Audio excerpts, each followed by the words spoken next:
Hello and welcome back to the show. We're here today, episode 1852 of the Cabral concept, and we're going to be talking about the new concept of brain detoxing. Now, it's really nothing new. It's honestly been going on every single day inside of your body, keeping that brain healthy and hopefully preventing things like Alzheimer's, Parkinson's, MS, and many other brain and cognitive-based issues.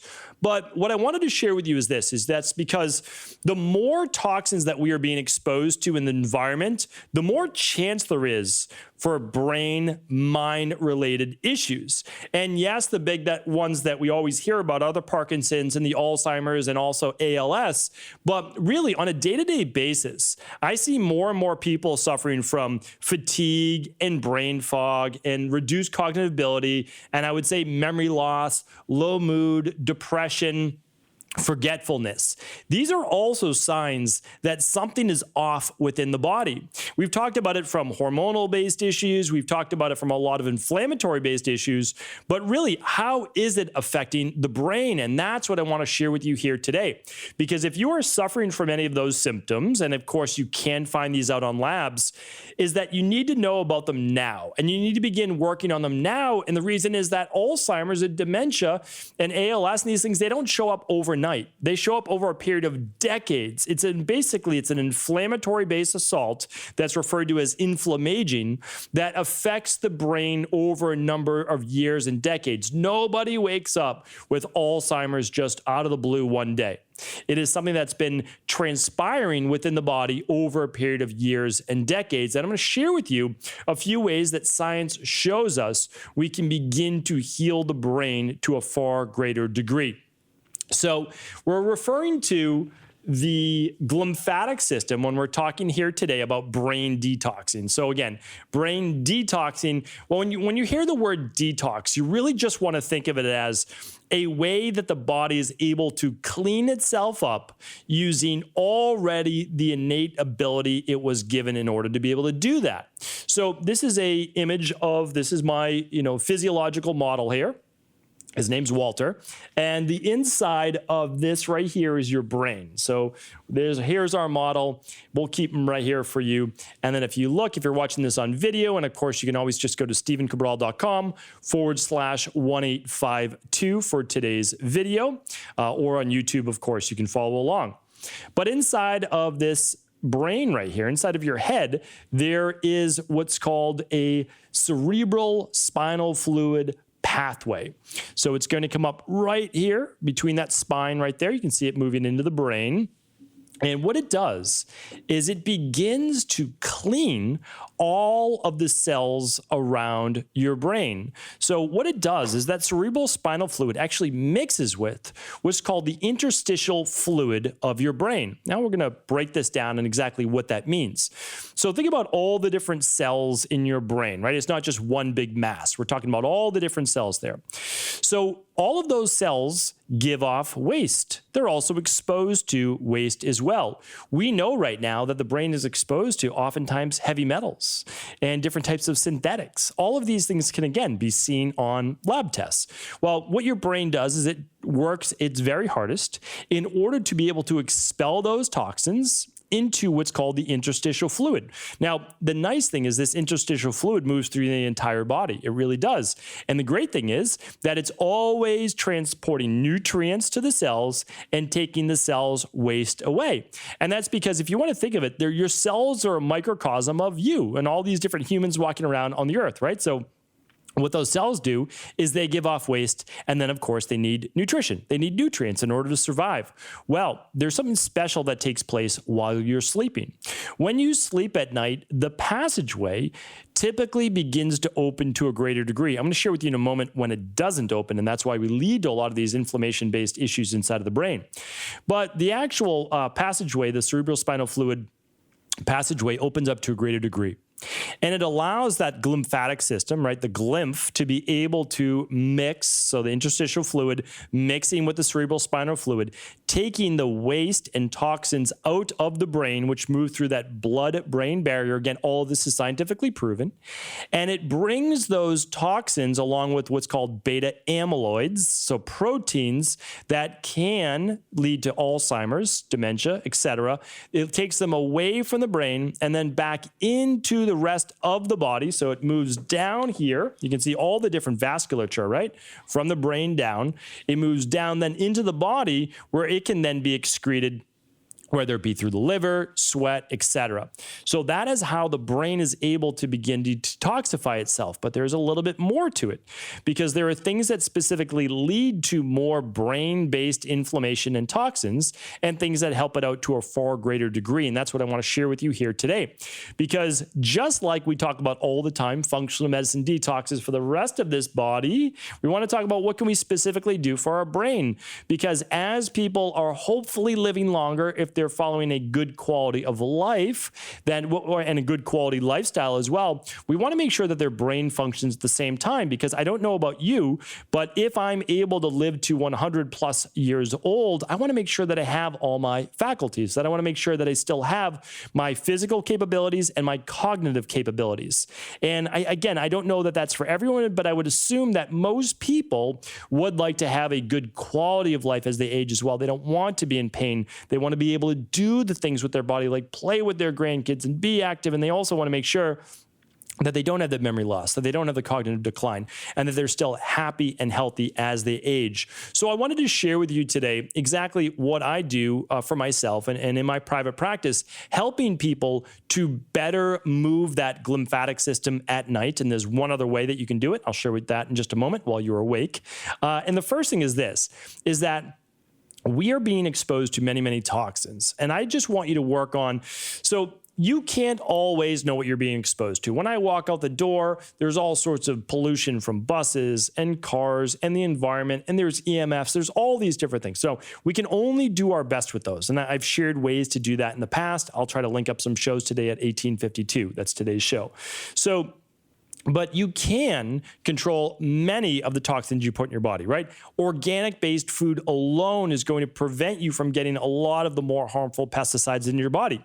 And you can go back to my episodes on the Clean 15 and the Dirty Dozen, so that if you can't eat all organic, well, definitely work on eating organic for the Dirty Dozen, or skipping those foods altogether. And then the Clean 15 are ones that you may be able to purchase more conventional based. So that's a first step, because we want to cut down on the pesticides that we consume, which can make it right into that brain. Okay, so the next is this, and I'm not telling you that you can never drink alcohol again, but what I am recommending is that you do not drink alcohol more than once to twice a week, and that you do not have more than about 3 to 4 drinks maximum per week. That's maximum, because there are so many studies that show now 2 to 3 drinks seems to be really that upper limit before there is some harm in the body. Now, I'm not saying that some people, that all people will be harmed by having, let's say, a drink a day. But what I am saying is that alcohol does cause inflammation. And if you already are filling up your rain barrel with all sorts of other toxins, then that can be a pretty big assault on the body. It's definitely an assault on the liver and that cytochrome P450 pathway, which has to help to break down the ethanol in the alcohol.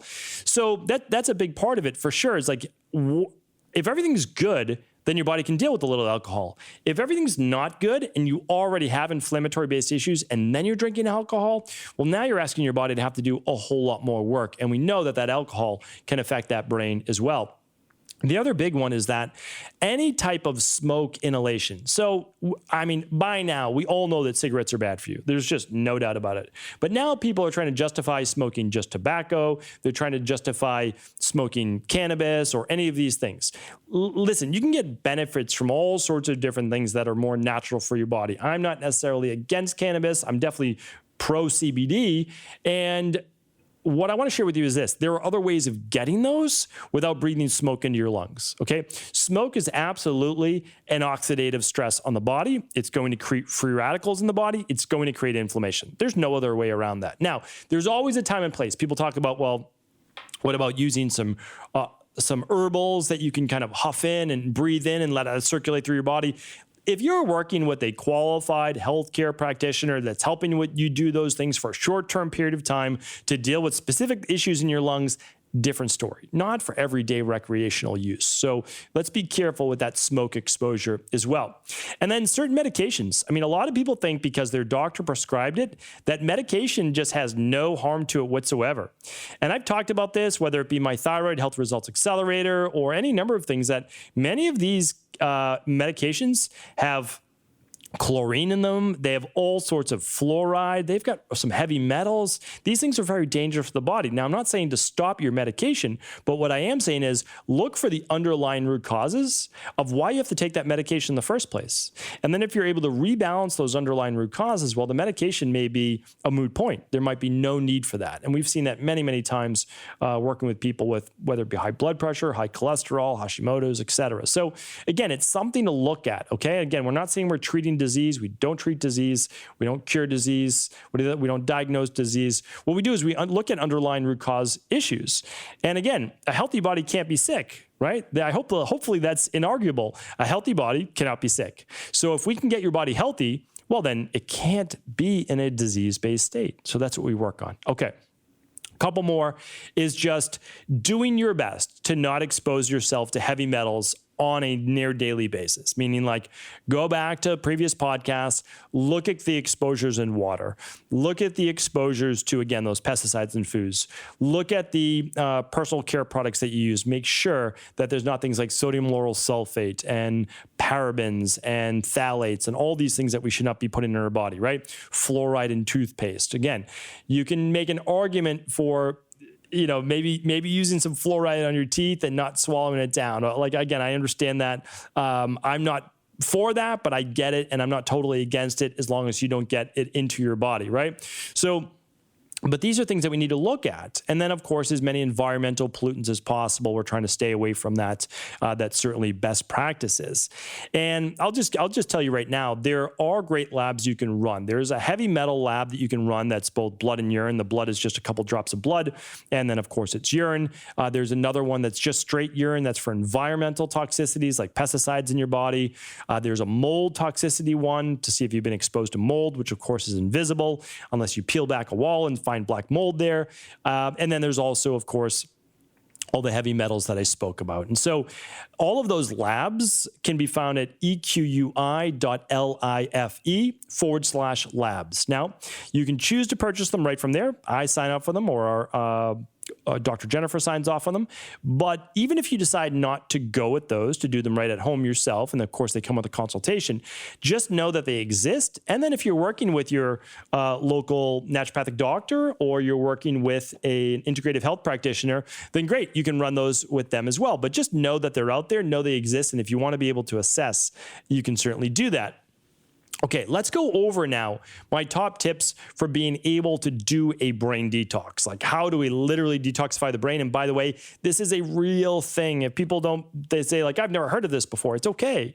Look up the glymphatic system. That's the GLY, right? Glymph, MPH, glymph. So the glymphatic system, think of it as your lymphatic system, right? Think of the glymphatic system like your lymphatic system. We're talking about how do all of these things get to the brain and away from the brain, and how does that work on a daily basis? So I told you, sleep is when this is happening. There's been, I don't want to say so-called gurus out there, but we'll say so-called gurus out there saying that you should elevate your bed to be able to allow for better drainage of glymphatic fluid.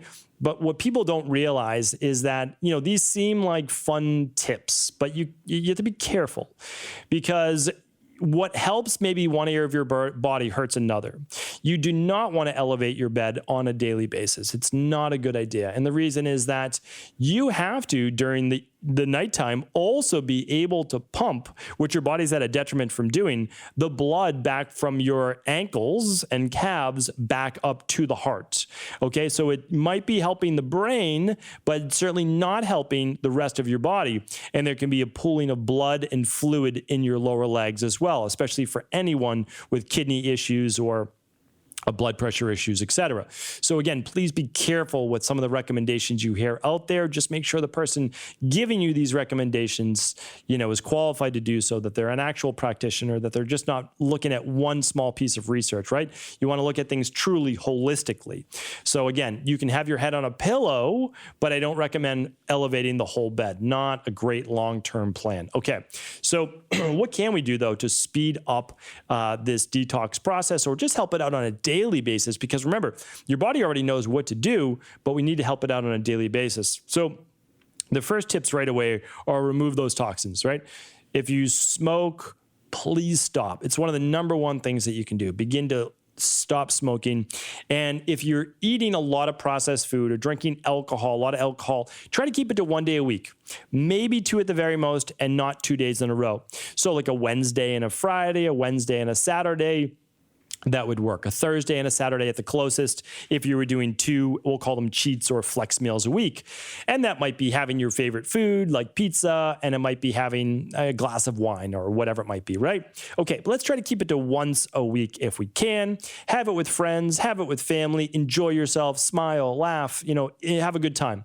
But try not to do it. Try not to eat processed food, alcohol on a near nightly basis. It does create inflammation, and it adds up over the long term. It really does. The second is this. Since sleep is so important with being able to do a brain detox and detoxing that brain on a daily basis, you need to understand that the circadian rhythm helps this to a greater degree. There's going to be less inflammation in the body if you do follow that natural circadian rhythm. I'm going to link up all my sleep-based shows here today at stephencabral.com/1852, and you'll be able to see all the different recommendations I give for sleep. But really, if you are going to bed past the 10 o'clock or 11 o'clock hour at the very latest, we need to work back that sleep cycle. One of the best things that you can do for overall anti-aging and overall wellness. And that is because you want to go to bed a few hours after that sun sets, and you want to wake up within about an hour or so after that sun begins to rise. I know that's not going to work for everyone. During the wintertime, I need to wake up a little bit before the sun rises. So there's no doubt about it. It can be tweaked a little bit, but you want to try to stay between that 10 p.m. and 6 a.m. range, right around there for those 8 hours. And again, I give lots of research inside of my book, The Rain Barrel Effect, and of course on previous podcasts as well. The third is this: expose yourself to natural light. That means allow your eyes to see, ideally outside, the sun rising in the morning, okay? Get your eyes exposed to the actual beneficial blue light in the morning, and then make sure that you're looking at that sunset if there is one, which tells your body, hey, we're going to increase cortisol in the morning, and then we're going to decrease it at night. And that means we're going to decrease melatonin in the morning, and we're going to increase it at night. And if you do that, you get so many of the beneficial anti-inflammatory based components of that. So that's really, really big. And then, of course, don't use blue lights at night, or don't use lights as much as you can in the evening, especially within an hour or two of bed. If you do, and you have to, then certainly use blue blocking glasses. And we'll try to link those up today as well. Great inexpensive pair, lightweight, that you can get for the whole family. And they're actually sitting right behind me right there. All right, so the fourth one is this, and that is calm your mind and your nervous system before bed. Work on reducing those excitatory neurotransmitters like dopamine and norepinephrine, and those excitatory hormones such as cortisol. So choose from meditation, choose binaural beats, some breathing-based techniques, reading a good relaxing book, whatever works for you. That's a great thing to do. This Friday, I know I'll be talking more about different frequencies and hertz and binaural beats on this upcoming Friday show, but that can be really, really helpful as well. The fifth one is use sleep help protocols, nutritional supplements if needed. Some of the absolute best ones are the non-groggy liquid melatonin that we use in my practice. I literally use a little bit every single night. A half a dropper to 1 dropper is what I use. You can use a product with valerian, with chamomile, with 5-HTP, whatever you need. That's like the next level. And then, of course, most people should be using full spectrum magnesium or magnesium citrate at dinner and or before bed.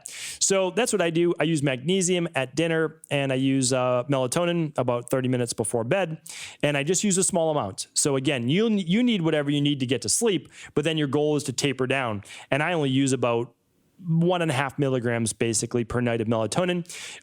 It is what I found to be the perfect dosage for me. So it's like immediately just starts to shut down the system.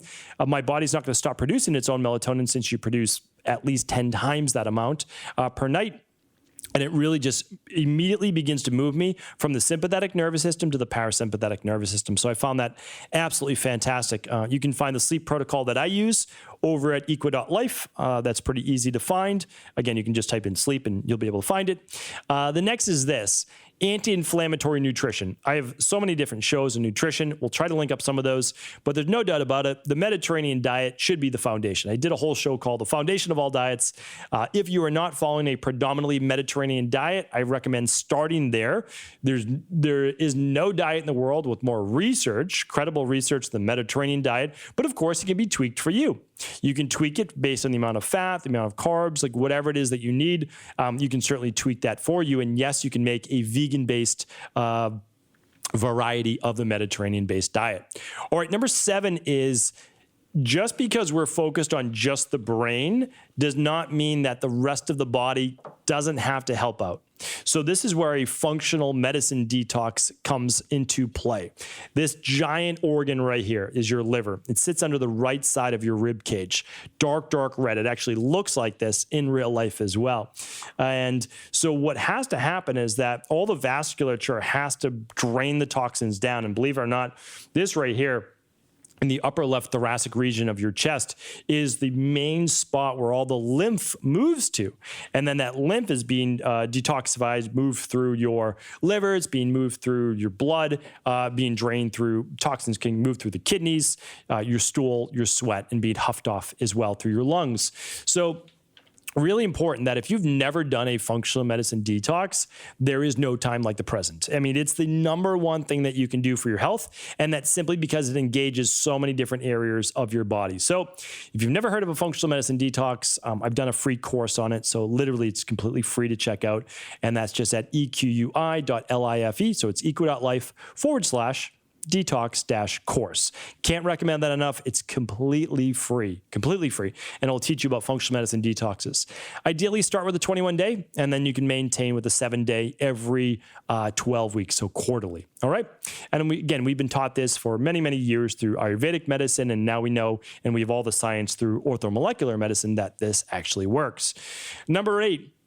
This is the other factor besides sleep. One other way that you can detox your brain is through exercise, which is why I always say that exercise is not just for body transformation, weight loss. Exercise is actually way more about health because you can lose weight through nutrition alone. You really can. But you can't stay healthy just through nutrition alone. You really need to use that de-stress protocol that I talk about in the rain barrel effect: the diet, the exercise, the stress reduction, the toxin removal, the rest, the emotional balance, the supplements, and the success mindset. So it's everything that the body needs to be able to combat the crazy world that we live in. And that has to do with all these 77,000 plus man-made toxins. So exercise, though, is one more way to be able to move the lymphatic system, to be able to move toxins from the brain into the body, and also, of course, move your lymphatic system, move your lymph. Number 9 is sweat. I believe that right now it says sleep and exercise can help to detox the brain. It is my opinion that in the future, there will be research showing that heat-based therapy, sweating, like in a sauna, and maybe even cold-based therapy also moves the lymphatic system. I would bet the farm, if I had one, I would bet the farm that future research will prove that. Honestly, when you look at how the body works from a physiological perspective, when it's exposed to higher levels of heat or greater levels of cold, you just see that the lymphatic system starts to flex. So expand, contract. So it pumps. It's literally like a pump moving it through your body. And so that's why I'm a big believer. If I had the backing, for sure, we would do some research on that. But don't wait for the research to be there. It'll be there, but it might be a decade from now. So definitely check that out. And the last one is this: maintain with good nutritional supplements that help to combat the daily toxins in your life and simply give you back more of what you need to balance healthy levels of inflammation. Good omega-3s, a good daily probiotic, a good digestive enzyme, a good daily fruit and vegetable blend to get all those different reds and greens and yellows and oranges, all the rainbow, and then all of your methylated B vitamins and your detox factors, antioxidants, etc.